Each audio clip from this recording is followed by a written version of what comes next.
ఈ గ్రామంలో మిగతా గ్రామాల్లో మాదిగలు ఎదుర్కొంటున్నంత పేదరికం ఈ గ్రామంలో లేదు.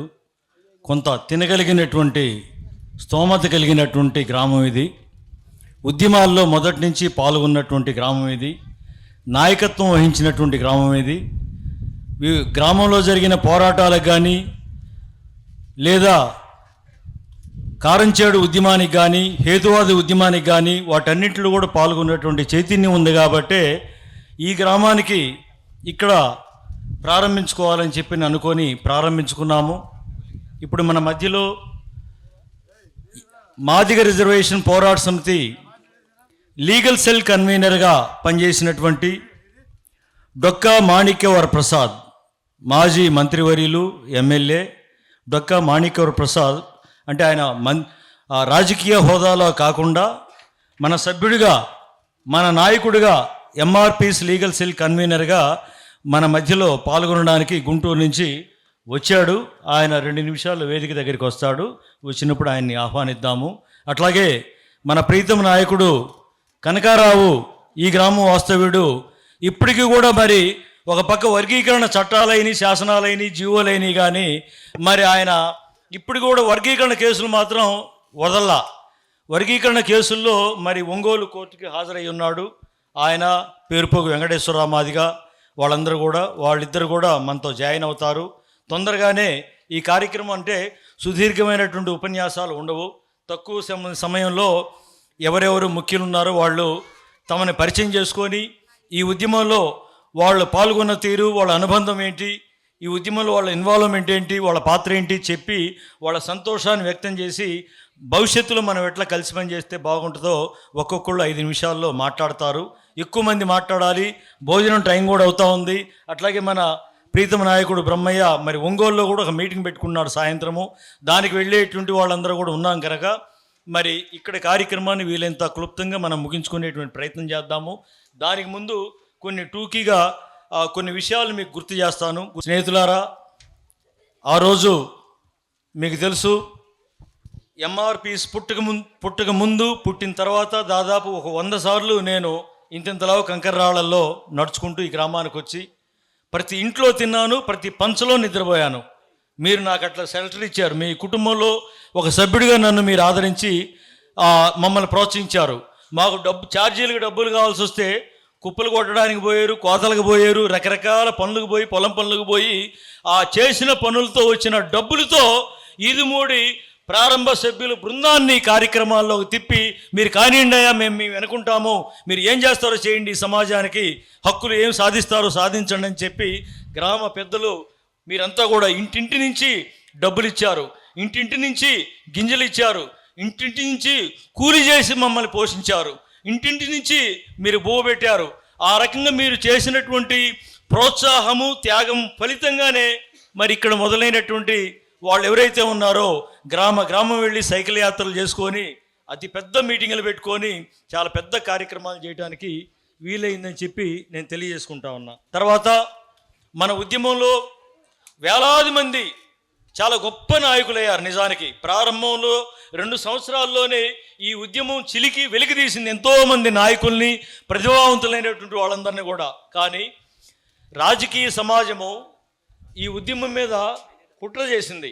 ఈ ఉద్యమం మీద ఏం కుట్ర చేసింది అని చెప్పంటే అగ్రవర్ణ రాజకీయ ప్రపంచం మాదిగల్ని పట్టలేము, చాలా పెద్ద ఉద్యమం చేస్తున్నారు వీళ్ళందరినీ నాయకులుగా గుర్తిస్తే ఈ ఉద్యమం ఇక్కడ ఆగదు, రిజర్వేషన్ల వర్గీకరణ దగ్గర ఆగదు ఈ ఉద్యమము, రాజ్యాధికారంలో భాగస్వామ్యం కావాలనే కాడకపోద్ది ఈ ఉద్యమము, కాబట్టి రాజ్యాధికారం కాడకపోకుండా దీన్ని ఆపాలి అని చెప్పనంటే దీన్ని ఇక్కడిక్కడే తిప్పాలి, వర్గీకరణ చుట్టే 30 ఏళ్ళు తిప్పాలి, కాబట్టి ఇది తిప్పడానికి ఒక కుట్ర చేసింది. ఏమిటా కుట్ర చేసింది అని చెప్పనంటే మా అందరినీ డార్కులో పెట్టి ఒకరిని మాత్రం మీడియా ముందు పెద్దవాడిని చేసి అతన్ని సంఖలో పెట్టుకొని అతనికి మహారాజా పోషణనిచ్చి ఆ రకంగా 30 ఏళ్ల పాటు వర్గీకరణ గిరికీలు కొట్టించింది ఈ ఉద్యమం, రాజకీయ ప్రపంచము, రాజకీయ పార్టీలు అనేటువంటిది మనం గుర్తుపెట్టుకోవాలి. చాలామంది చాలా త్యాగాలు చేశారు. నాయకులుగా, కార్యకర్తలుగా సర్వం కోల్పోయారు. ఆనాడు నల్లగడ్డాలుగా ఉన్నటువంటి వాళ్ళంతా తెల్లగడ్డాలు అయిపోయారు. ఆ రోజు యువకులుగా ఉన్న వాళ్ళంతా ఈరోజు ముసలి వాళ్ళు అయిపోయారు, వృద్ధులైపోయారు. అనారోగ్యం పాలైపోయారు, కుటుంబాలన్నీ చితికిపోయినాయి. ఆర్థికంగా ఎంతో ఈ ఎంఆర్పీస్ వాళ్ళ దగ్గరికి ఎంటర్ కాకముందు చాలా బాగా బ్రతికేవాళ్ళు చాలామంది. కానీ వాళ్ళ ఆర్థిక వ్యవస్థలన్నీ కూడా చితికిపోయినాయి, వాళ్ళ ఆదాయ మార్గాలన్నీ పోయినాయి. వాళ్ళ వృత్తులు, ఉద్యోగాలు, ఆదాయ మార్గాలు, చదువులు, ఆస్తులు అన్నీ కోల్పోయి పిచ్చి పెట్టినట్టు ఈ ఉద్యమంలో పనిచేసినటువంటి వాళ్ళే ఈ వేదిక మీద ఉన్నటువంటి వాళ్ళు, వేదిక ముందు ఉన్నటువంటి వాళ్ళల్లో కూడా చాలామంది అని చెప్పి ఈ సందర్భంగా నేను తెలియజేసుకుంటా ఉన్నా.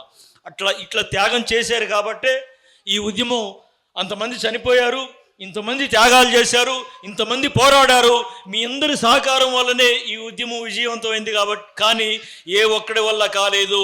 పల్లెన చైతన్యం కోడి కూసింది, వ్యక్తిలో చైతన్యం కోడి కూసింది, వ్యక్తిలో త్యాగం కోడి కూసింది, వ్యక్తిలో ఈ దీపం ముట్టుకుంది, చైతన్య దీపం ముట్టుకుంది. కాబట్టి ఈ ఉద్యమం తెల్లారింది, ఈ ఉద్యమం సక్సెస్ అయింది, ఈ ఉద్యమం విజయం సాధించింది తప్ప ఏ ఒక్క వ్యక్తి వల్ల కాదు. అందరి త్యాగాలు ఉన్నాయి.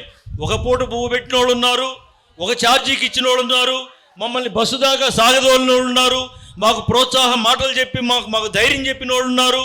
ఎంతోమంది ఏళ్ల తరబడి 10 ఏళ్ళు, 15 ఏళ్ళు, 20 ఏళ్ళు, 10 ఏళ్ళు, 2 ఏళ్ళు, 3 ఏళ్ళు వాళ్ళ ఇష్టం వచ్చిన స్థాయిలో వాళ్ళు త్యాగం చేశారు. కాబట్టి ప్రపంచ చరిత్రలో, భారతదేశ చరిత్రలో, కుల ఉద్యమాల చరిత్రలో సింగిల్ క్యాస్ట్ ఉద్యమంగా చూస్తే మాదిగ ఉద్యమం చాలా గొప్ప ఉద్యమం, మహోద్యమం.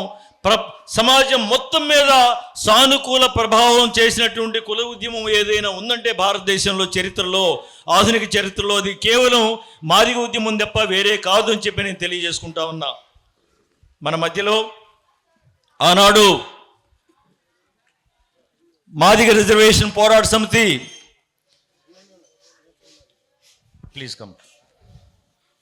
మాదిగ రిజర్వేషన్ పోరాట సమితి హైదరాబాదులో మాకు ఆయన లా ఆఫీసర్గా ఉంటూ రైల్వేస్లో మాకు అండదండలాగా ఉంటూ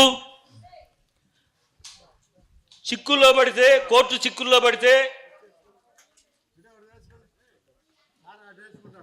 వర్గీకరణ అంశం కోర్టు చిక్కులు కల్పిస్తే అవతల వాళ్ళు ఎవరి దగ్గరికి పోవాలని చెప్పని అన్నప్పుడు వరప్రసాద్ అన్న ఆయనకు తెలిసినటువంటి రామచంద్రరావు గారు,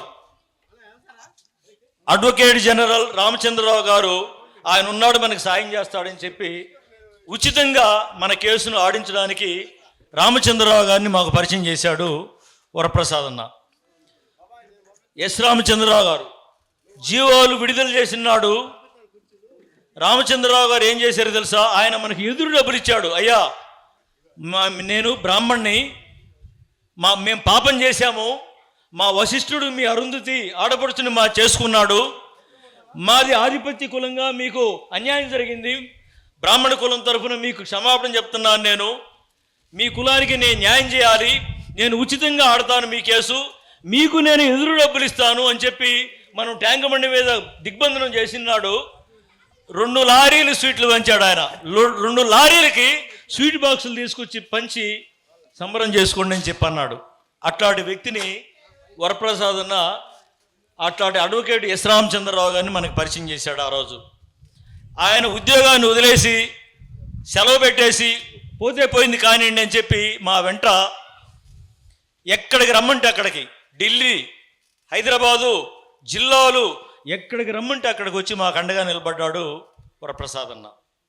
దాంతో మేము అన్నాను, ఉద్యోగం వదిలేసి నువ్వు ఎట్లాగా అడ్వకేట్వి, నువ్వు మరి ఈ లీగల్ సెల్ కన్వీనర్గా ఈ ఉద్యమంలో ఈ బాధ్యతలు, న్యాయపరమైన చిక్కులు తొలగించేటువంటి బాధ్యతలను కూడా నువ్వు నిర్వహించాల్సిన అవసరం ఉంది, దానికి నాయకత్వం ఉంచాల్సిన అవసరం ఉంది, కాబట్టి అవసరమైతే నువ్వు ఉద్యోగం వదిలేసేయన్నా, నువ్వు రా, మాకు లీగల్ సెల్ కన్వీనర్గా ఉండని చెప్పి మేము కోరితే ఆయన కొద్దిగా ఇంకేం తటపటాయించకుండా, ఉద్యోగం పోతే పోయింది కానీ ఉద్యమంలో నేను భాగస్వామిని కావాలి, నా జీవితానికి అంతకంటే సార్థకత ఏముందని చెప్పి ఆనాడు ఎంఆర్పిఎస్ లీగల్ సెల్ కన్వీనర్గా ఆయన నాయకత్వం వహించినటువంటి పరిస్థితి ఉండింది.